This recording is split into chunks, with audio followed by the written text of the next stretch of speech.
اور اے نبی ہم نے تم کو لوگوں کی ہدایت کے لیے پیغمبر بنا کر بھیجا ہے، اور اس بات کا اللہ ہی گواہ کافی ہے۔ جو شخص رسول کی فرما برداری کرتا ہے تو بے شک اس نے اللہ کی فرما برداری کی، اور جو نافرمانی کرے تو اے پیغمبر تمہیں ہم نے ان کا نگہبان بنا کر نہیں بھیجا۔ اور یہ لوگ منہ سے تو کہتے ہیں کہ آپ کی فرما برداری دل سے منظور ہے، مگر جب تمہارے پاس سے چلے جاتے ہیں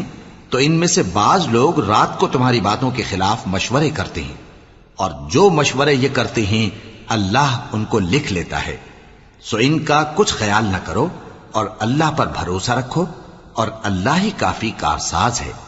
بھلا یہ قرآن میں غور کیوں نہیں کرتے؟ اگر یہ اللہ کے سوا کسی اور کا کلام ہوتا تو اس میں وہ بہت سا اختلاف پاتے، اور جب ان کے پاس امن یا خوف کی کوئی خبر پہنچتی ہے تو اسے مشہور کر دیتی ہیں، حالانکہ اگر اس کو پیغمبر اور اپنے ذمہ داروں کے پاس پہنچا